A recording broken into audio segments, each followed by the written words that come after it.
What's up? What's up? Billy Carson here, aka Forbidden Knowledge. All right, just had a great YouTube live. If you missed it, please go on my YouTube account, The Forbidden Knowledge. The Forbidden Knowledge on YouTube.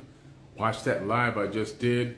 It's an amazing live. I just talked about the black pharaohs, black queens of Egypt. I started with Amenhotep III, Thutmose IV, Queen Tiye, Pharaoh Akhenaten, King Tut, and his sisters. Okay? So again, go to my YouTube account, The Forbidden Knowledge on YouTube. You know the YouTube account. I got about 170,000 or so subscribers. That way, you know, you go into the right one. You see my logo there. You know it's mine. And I'm talking about the black kings and queens of ancient Egypt. And today I started off with the bloodline. Thank you for the badges. I appreciate that, guys.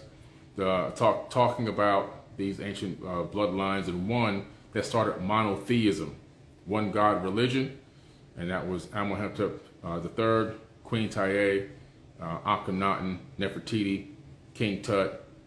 So you got to go check it out. Pretty interesting video, guys. I'm going to do a part 2 as well. I'm going to keep going. There's a lot of black kings and queens that ruled over the land of Chem that are never ever talked about. So I want to start with that special one because they had a huge impact on the way we see reality and the way that our ideologies are formed with the one God concept. It all came out of the land of Chem. All right. Let's see if I can get 19 keys on here tonight. He's not in there. Yeah, here we go. Bring 19 keys on. 19 keys tonight, everyone. See if we can get him in here. Thanks for the badge, Chase. There you go. There you What's go. up, man? All right. What's with the brother, man? Blessings. How we feeling? Hey, blessings, man. Good to see you, man. Good to see you. Likewise, likewise. Yeah, man. Yeah. How was your trip to Korea? Oh, it was phenomenal, man. Phenomenal. I mean, I didn't know. I was, you know, there's an ancient temple there that I went to. Oh, yeah. And behind the ancient temple, everything is brand new. That's the only thing left that's ancient. Everything is, like, when I say new, I'm talking about newer than America. Everything over there is 25 years old. That's the oldest you're going to find, 25 years. Yeah. It's incredible. Yeah. That's dope. That's dope. That's High tech. Yeah. Man, first of all, it's a pleasure speaking with you again.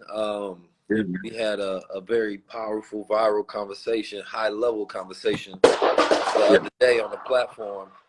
And it has been astounding.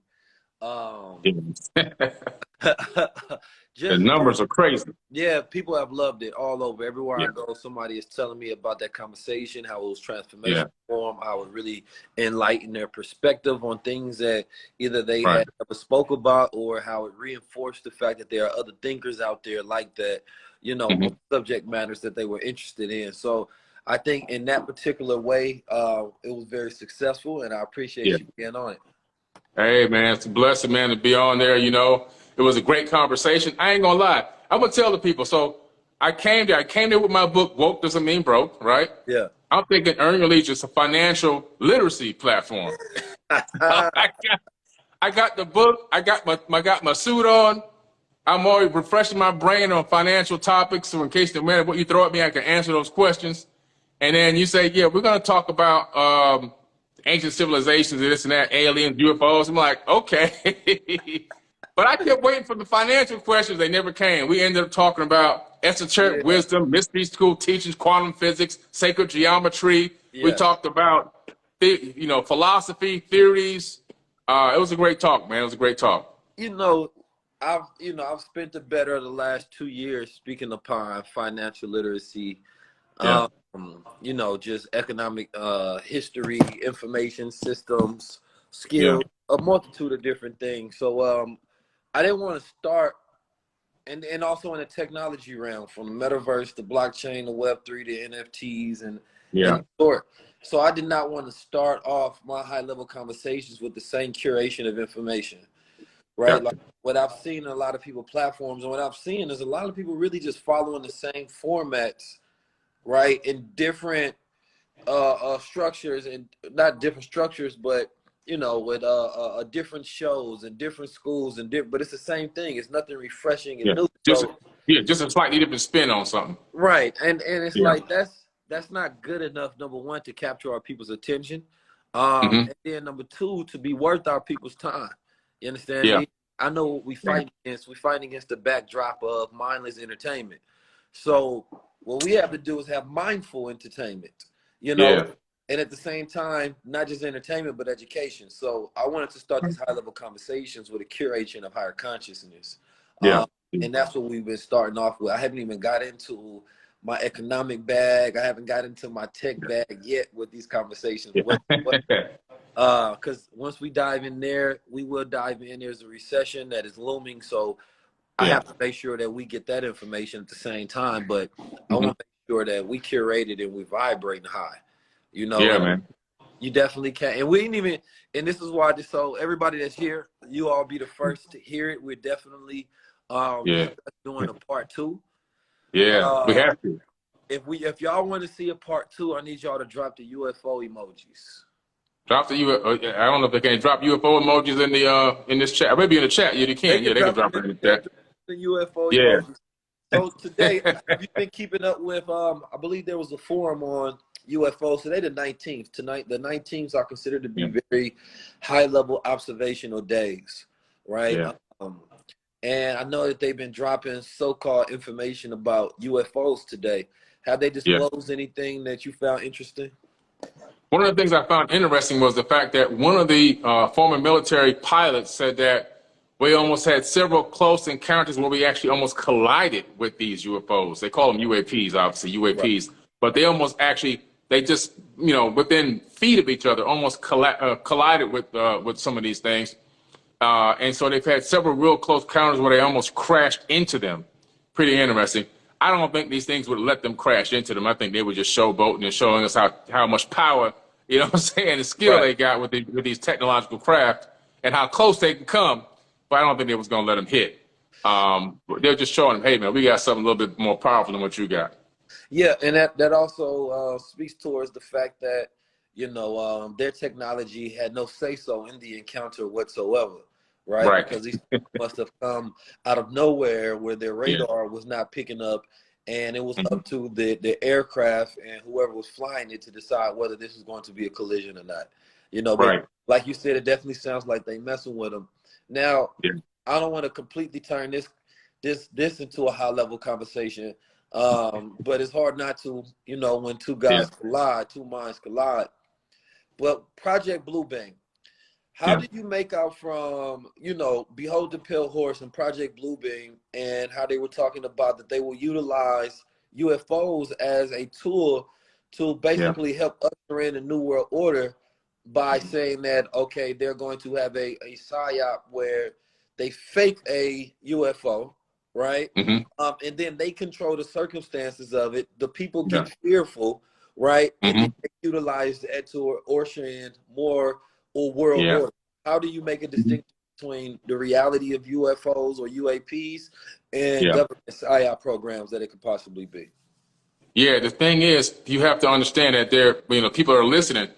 There's always two sides to the coin. And so the governments of the world are always going to want to, especially the military-industrial complex, are always going to want to capitalize on this fear factor because they know that fear creates money for them. Because fear creates control, control creates power and money. And so I think that the way to distinct between it is going to be looking for the lie, looking and also following the money. My personal opinion is if these things were going to attack us and blow us up and shoot us and all this other kind of stuff, they would have been done it because they've been here for thousands of years. It's in all the records. And just now in what we call modern times, we have all the radar footage that's now been released by the Pentagon and declared, all the top secret stuff being declared public now. So you can download 1,500 pages on FBI.gov of UFO documents now. There's now no more mystery. It's no more Billy got on a tin cap and he's, and all this. No, it's real. And if that's the case, how are they going to do? I think that what you'll see, just like the Gulf of Tonkin incident that they used, the lie that they were attacked in the Gulf of Tonkin to go into Vietnam and start that whole 20-something year war, you're going to see we're going to use our own craft that we've been developing, maybe even reverse engineering. Okay, I don't know if they're going to do the blue beam anymore because I think that I think it's easier just to use the technology we got. But people don't, they've never seen it. Oh, this is a UFO. No, it's not a UFO. It's ours. We have stuff similar to what they have. But then to get that to shoot at one of our Navy vessels, to get that to shoot in one of our big cities, right? To send a beam or a scalar weapon or whatever out, maybe there's some casualties, right? Some collateral damage, as they call it. And now they got the green light to do whatever they want, with our money and everything else for this war effort against space, which is why they got the Space Force. They're just waiting to create some 9/11 type alien incident. They're just waiting for it. And I think that's what's going to happen. As first of all, have you seen the show yet? The Man Who Fell to Earth. Man, I've been watching that the last 2 days. I watched all 4 episodes. Oh man, crazy! It's right? incredible. Man, listen, I love the whole dynamic of how they came up. It's totally unconventional. Yes. The way he traveled here, how he's operating. He's a black guy who's actually an alien. Sister scientist. Black sister scientist, a quantum physicist, and they're the black spacesuit. Right? Listen. I think that's all real. Who writes and whose mathematical computation is based on base 60 Sumerian? I'm like, okay. Sumerian. I said, whoa, wait a minute. They writing on base 60 Sumerian. Black conscious community. That's like of all videos and all knowledge and reference that I've seen from brothers that speak upon black extraterrestrials, and I've listened to, I'm just interested and curious in a lot of different. And what I find in exploration is that often I see the same story curated throughout time in different ways. Right? Yeah. It's really the same tale in the way it's structured, the hero's tale, the journeys, the Trinity, all of those things told in the same manner. And so what you end up doing is trying to go back as far as possible to who was the first to tell this story. And it doesn't mean that the rest are false, because they could have recreated, the structure of their society, ultimately creating this based on the tales that they've been programmed with, right? Yeah. But when I watched that show, it just reminded me of the Black conscious community and the way they curated with all of the details. Yeah. Right? And specifically that there is literally a Black scientist who came from another planet as his planet is out of resources. And they need to utilize the resources here, but specifically he needs to utilize the Black woman to take back over his corporation. It's so many different ways that story is spent and told, and how he got to basically go work with like sort of the Rothschilds of the world, right? Who were also sent there by the CIA. If you are a theorist or a conspiracy or a researcher, you're going to find something identifiable, entertaining, and appreciative in that series in a way that it was definitely put together. So that's a show I recommend people to look at for sure. You gotta watch it. You're gonna love it. When he went to the Sumerian, when he started writing in Sumerian cuneiform, and it was an actual it was a quantum mathematical code to create the generator, right? The fission. Yeah. I said, oh my God, it's crazy. Quantum fusion. And what I like the most when in the episode, he got to the part where his other alien buddy had left a message in the musical. Yeah. And he was like, yo, this is a message, but the white boy had blew the smoke in his face and got him high. So this is the first time he getting high, right? Yeah. And the first time he experiencing empathy and emotions, right? Yeah. After listening to this music. So he had a moment where he said, why would you want to feel this? Why would you want to feel what someone else feels? Like, I just want to think logically and vibrate high towards my mission and these mathematical equations and what needs to be done. And the Black woman was like, bro, these are emotions. This is what, makes us human. We feel that we are connected. And I had the thought process of, when we talk about frequencies, because we talked about frequencies on the show. Yeah. You vibrating high, you vibrating during logic and happiness and that crown chakra, and you up here with intuition and wisdom. And you're a logician at this point. You're mathematical. Yeah. But emotions is a myriad of frequency vibrations, up, down, right? You're getting a mix. So sometimes you can be low as a human being. Sometimes you can be high. But what it said based on him first feeling emotions was that they usually go through only high vibrations at all times. They didn't go through emotional vibrational states of changes. And I was like, well, imagine when you imagine a future society and us advancing, we would have to get to a point where we're only high vibrational, because emotions get in the way of, number one, advancement. Because he told the sister, he said, you looking at this all wrong. You mad that you killed somebody to achieve, you know, quantum fusion, but I'm looking at the fact that it only took one death, right? Only one. Out of all of these years your civilization has been alive, which can also possibly be the savior of your civilization, and you emotional about that? He said, no, that makes you successful. That's why I want you on the That was powerful, man. It was powerful. What is our bigger issue than our emotions at this point? Right? Yeah. Like I posted earlier, like one of our biggest issues is our internal conflict. We no longer have external conflicts. No, don't get me wrong, there's always gonna be external things. But as far as what stops Billy Carson and 19 Keys from doing something together, what stops us and any other organization or other man and woman from doing something together and creating and manifesting change? There's nothing physical there. There's only our internal positions and barriers that can come up that will stop us from organizing and creating. And so that's why I look at it from that point. Yeah, it's only us. We're the only ones that hold ourselves back, period. We self-sabotage ourselves. People do it all the time. You know? You got to rise above. If you look at the Star Trek series, you know, they got the Vulcans, right? They operate on pure logic. You know what I'm saying? And because they found that by operating more on logic, they're able to have these huge advancements. They were the first ones in the sector of our galaxy with warp capabilities, you know, faster than light space travel. And they just went around looking for people who can catch up to them. But they did it first because they had overcome. They were vibrating only high and focusing on the mission. You know, so it's pretty interesting. This show, man, The Man Who Fell to Earth, is great. It's a great show. You guys got to check it out. I'm telling you, you're gonna love it. It's crazy. Yeah. You know, I'm looking forward to, because there's a lot that I'm holding back on saying. Doing a high level conversation in person and live. You know, and I know we discussed Miami, and we have to put a date to it.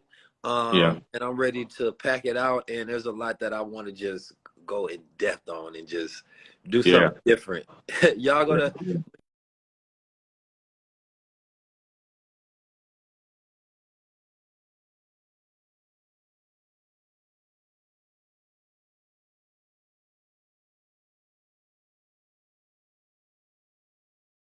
for a second. Hopefully he gets back. There you go. You froze for a second. Oh yeah. Oh, I thought you froze. That was me that froze. Yeah, well, I saw you spinning. Okay. But yeah, no, I was just telling them that, so Miami was the first place that we chose. Yeah. And I think that, you know, wherever we choose, I think the people will come. But I'm excited to sitting down and having this high frequency conversation like none other. There was a lot of things that we didn't get to discuss in the first one that I want to tackle. You had left off on a thought about astrology that you never got to complete. As I went back and listened, there's a lot about Kemet that we never got to speak upon.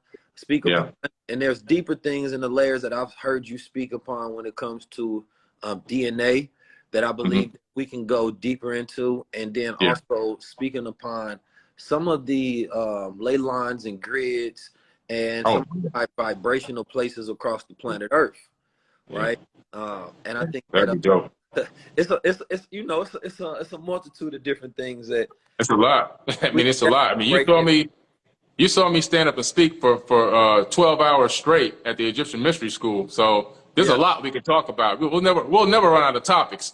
No, we really never will. And what I like about speaking with you is, and people wonder why I talk a lot in the interviews with you, because what I'm trying to do while I'm speaking is prime your brain to respond in a certain way, right?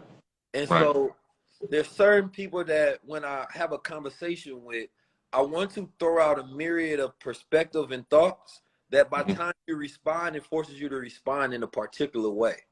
You know what I mean? And so it's you have to understand the dynamics of how you get great collisions. Yeah. Right. You know, Right. it's a architecture that goes into a cipher. It's a building, Yeah. right? Right. Um, and one thing people got to know about me is I don't do interviews. I do conversations.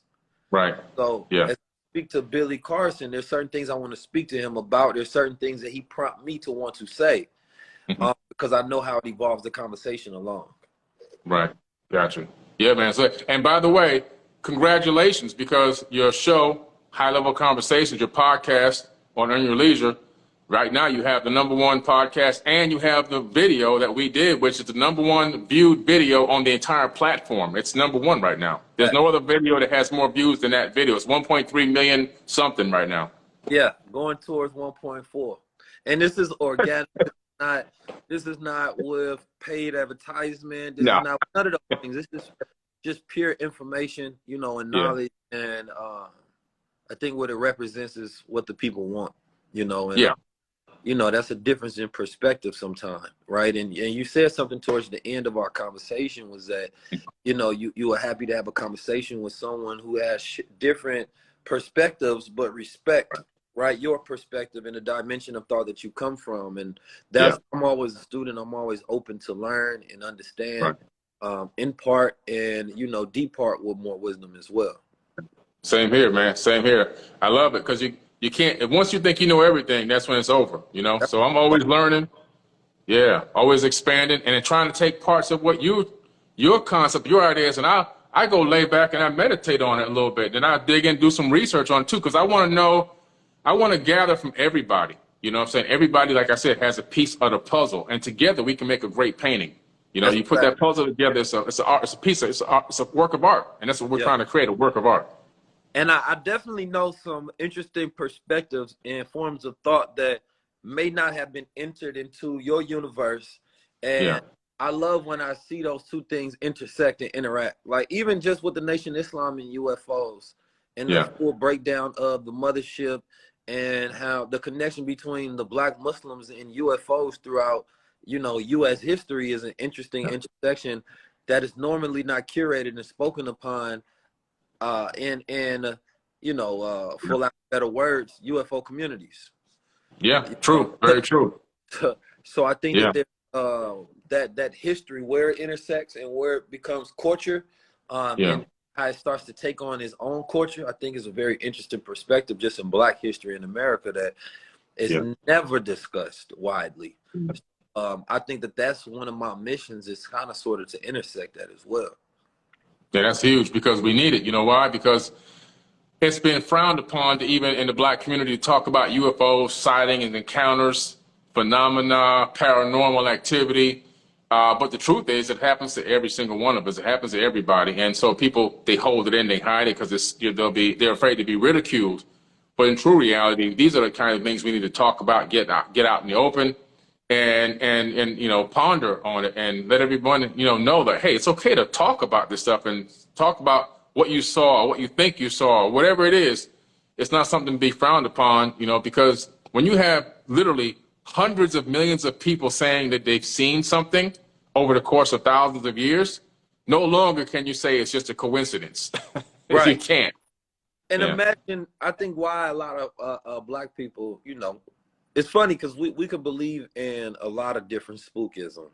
I would say so. We believe in don't split the pole, right? Knock on wood. We believe in a lot of different things. So if we can believe in voodoo and magic, I don't think extraterrestrials are too far off. But the reason why people don't believe in it more so because the science is the lack of understanding the science and the mechanics, right? And the technological understanding behind it, but also the fact that, these people that's in these crafts look like you more so. Exactly. That's the fact. That's what we talked about. Yeah. That's the conversation. I'm not, a lot of things may exist and I can't be a master of things that I don't know. And I'll say that to say I don't have verification. I haven't been in a ship.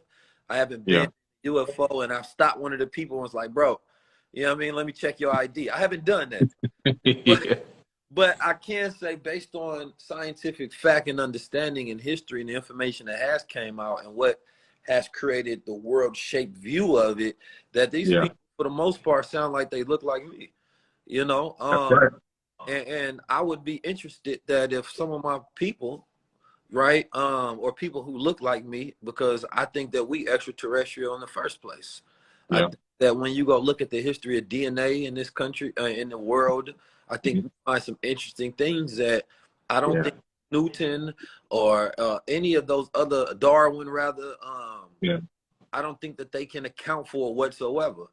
And so I think that we don't often go past Kemet as far as an ancient civilization. We don't go to the Dogons. We don't go to the different tribes. We don't go to the ancient Sumerians, the Anunnakis. We don't go to none of these different places when we talk history or our story.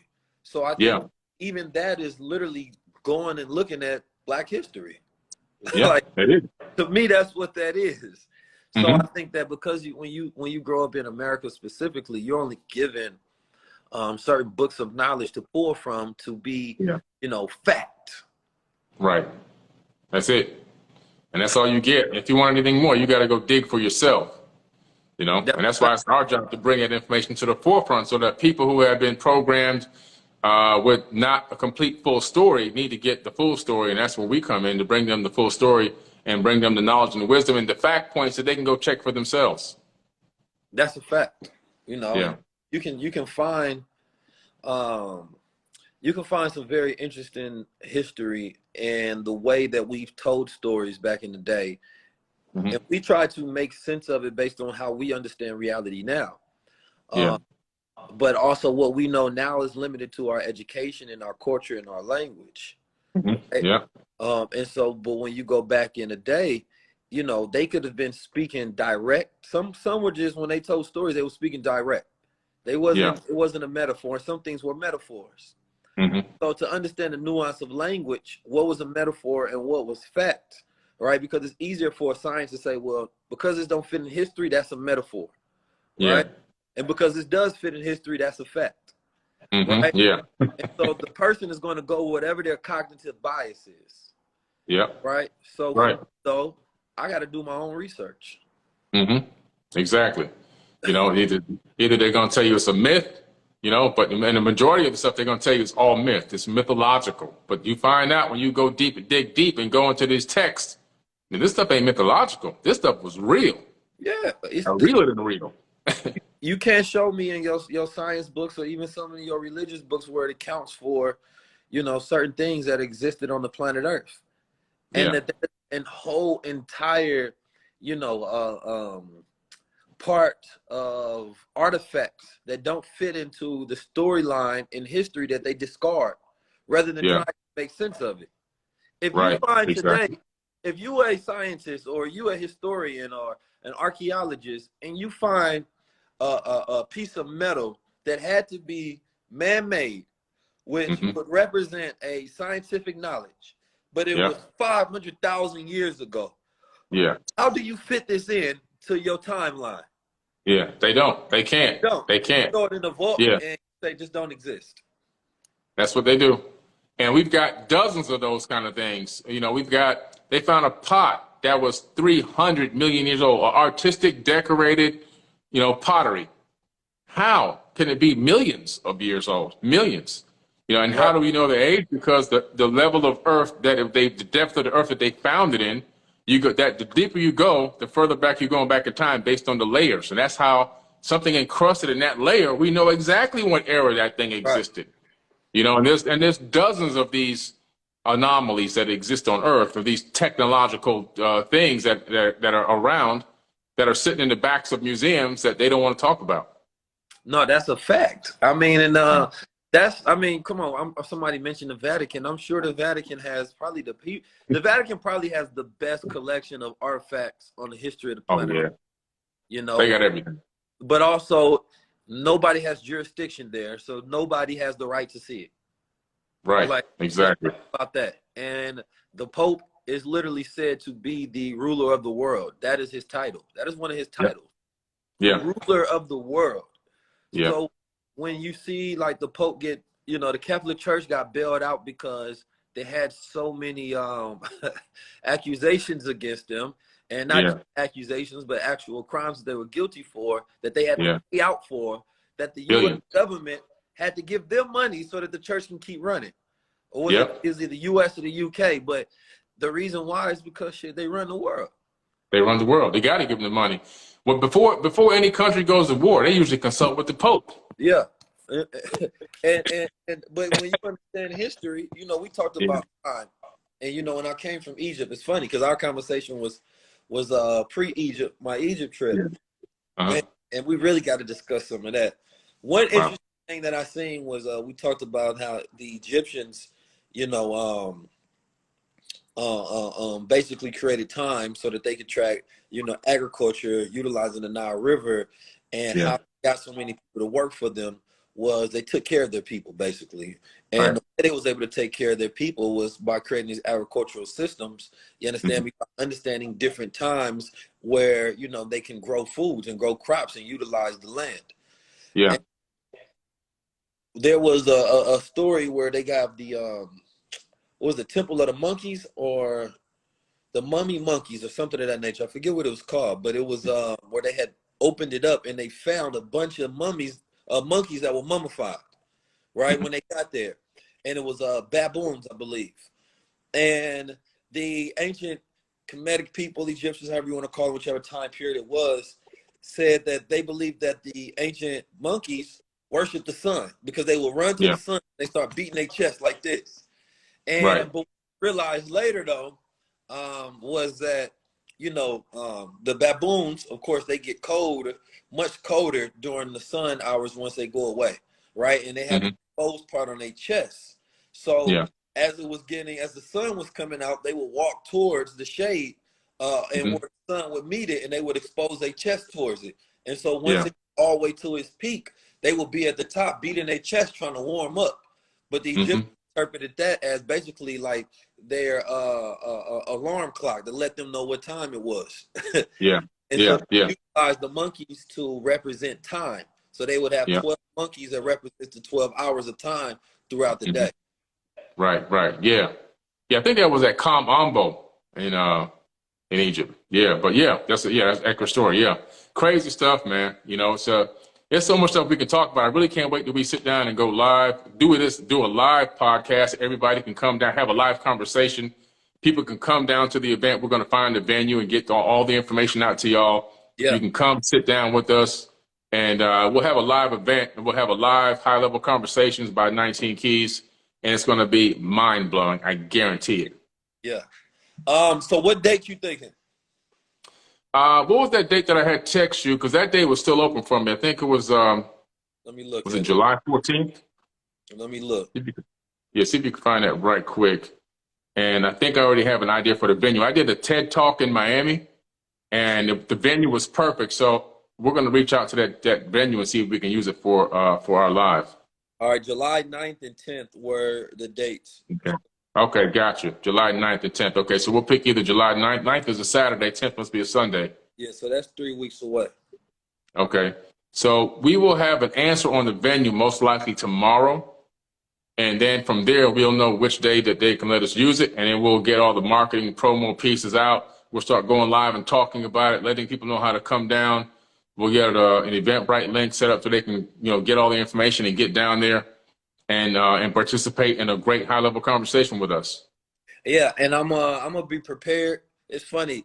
I did it's funny because when I had the conversation, I did probably 5 episodes that week. And, when you're talking to intelligent people, it's a lot, the person has a different subject. You got to be fresh. You got to go on your own knowledge. You got to get your own refresh, and you have to be ready. So conversation with you, I would say I wasn't ready. And not that I wasn't ready, period, but I didn't get time to do my studying on particular details of things that I would have brought up in a conversation as if I would have refreshed going to detail. Gotcha. Yeah. When we meet, I will be ready. Hey, no problem. Listen, it was still a damn good conversation, obviously, because 1.2 or 1.4 million views, wherever it's at right now. I can't even look at it in a couple of days. It was masterful. I don't take nothing away from that conversation. Yeah. Yeah. It was a masterful conversation. I think that it was Yeah. purposeful. And I think Yeah. that when we talk financial literacy and we talk wealth and we talk things of that nature, I think the most important thing is that you have to expand people's minds. Because even when they taking in concepts of understanding, world currencies and Yeah. understanding Bretton Woods 3 and the future of money, new technological advancements and how we will move, I think it's important to start moving all the furniture around in your head, right? Yeah. And I think that it actually helps in guys because once you are at that high level vibration and once you're open to new sources of Mhm. information, it leaves you to all sources of information, right? Yeah.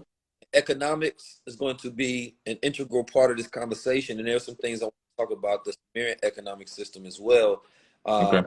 and a few other different things that I think can relay. Because right now I'm doing a thesis on future wealth strategies and the future of the money systems and the way that they're Okay.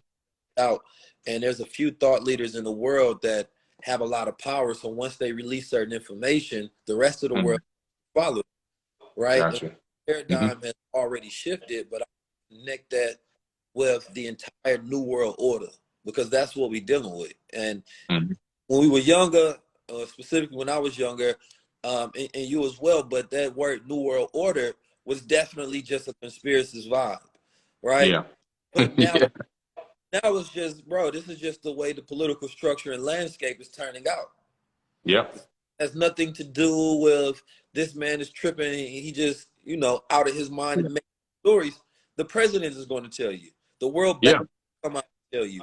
Everybody's going to tell you that this recession, this Hmm. pandemic, this last 10 years, actually last 20 years, 21 years since 9/11, it was Hmm. all structure of a new world.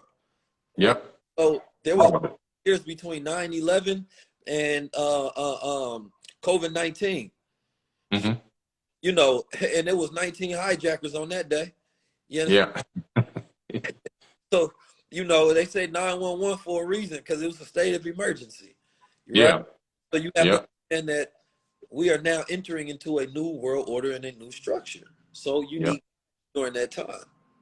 Gotta learn it. You gotta learn how that matrix works, man. Because listen, they've been planning this for centuries, and they're very methodical and they take their sweet time. Nothing is rushed. If it takes another 50, 60 years to get to where they want to get to with their plans, they'll do it. If it takes 100, 200, they'll do it.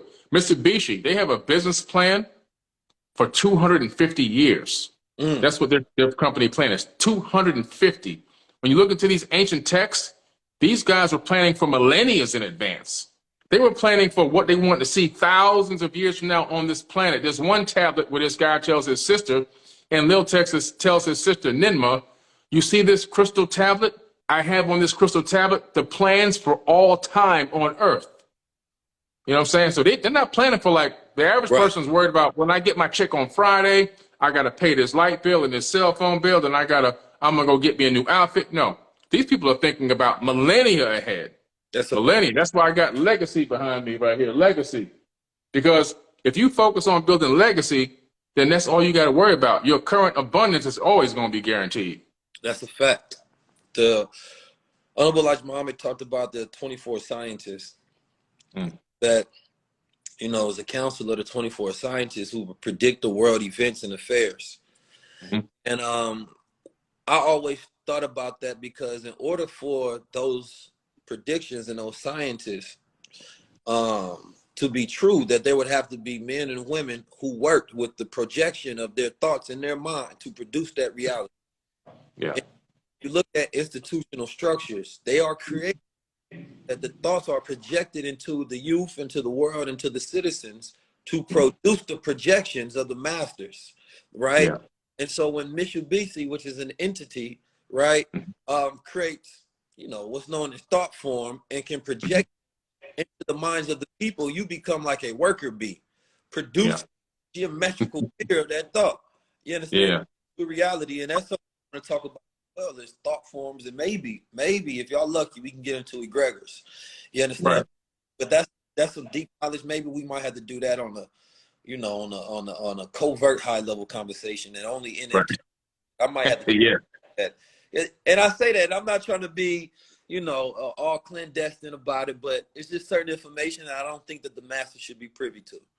Yeah, there's a lot that you can't give. I mean, I've only released about 1/10 of the knowledge that I have because you have to. It's baby steps. There's so much that I got up here that I can talk about right now, but a lot of people aren't ready for it. I was already ahead of my time 20 years ago. I'm just now. People are just starting to catch up to where I can start talking about some of this stuff. So I understand exactly what you're saying. There's a step-by-step process to get to these higher levels. Yeah. And this is why the mystery schools of old, the ones that though the Atlantean and the Hootie Tootie, whatever you want to call them, used to run in ancient Africa, they were hand-picked adept initiates. They were hand-picked people. You couldn't just give all this stuff to every single person. It was impossible. No. It would destroy them. It would destroy them. It was dangerous because you got to remember there was a time where everybody didn't speak, words, because words create worlds. They were wands of magic that if you speak certain vibrations, you having an effect, right? Like, yeah. I want y'all to do a thought experiment. Like, imagine, like, words are very powerful, right? Before there was a time where curse words were invented, right? They didn't always exist in the intent and the intent in which they formed. But when you think about the idea that you speak into a water, you can speak and you can create formations, right, with your words and vibrations that it can crystallize things. But when certain words and symbols entered the consciousness of the people, it automatically started unlocking certain things, and it created realities, right? Yeah. So that when the people were given the word, that's why they say, even in the Bible, it said the beginning was the word, right? And so that's powerful. The word has always been more mighty than the sword. It has changed more of reality. Words that a man has spoken, words that a woman has spoke, has changed more reality than bombs dropping, right? Wars being fought. It has always been the words. And when words could not, and they've clashed, and the words representing the thought and the formation of thought, then there was an issue. So there was a time where it was illegal for certain people to write and read. And I'm upon, in slavery time with Black people in America, but we didn't really gain true freedom. When we got true freedom is when we started to put out our own word. When Frederick Douglass and the abolitionists were able to put out their own word, it changed the concentration of thought in the mind, and it made it so much harder to enslave that they had to create what? Counter programs, counter intelligence, right? Today is Malcolm X's birthday, so we can't dance around it, but when everybody couldn't be a scriber, everybody couldn't just go out there and start making up realities. No, couldn't give everybody that power. So today, if you give the wrong person a certain knowledge, they're going to use it in a certain way. And I think that's where the danger is in when you speak into the masses, you're to a collective consciousness, but within that collective consciousness are people who are using it in a very narcissistic way. So, that's why it was dangerous to give people mathematical knowledge, because look what we did. We created atomic bombs. Split the atom. Blew up people. Nuclear fallout, nuclear winter. We got over 20,000 nukes right now. They're not pointed into space to protect the planet. They're pointed back at our own selves to kill our own selves while we're on the planet with no escape pods. Just think about that. So that lets you know, if you come to the planet and you look at the people defenses and they all pointed at each other, I don't know if I want to pull up. Like, that's what they using. Wait a minute, you telling me that they have achieved the understanding of at least, right, how to build atomic weapons, nuclear fusion and things of that nature.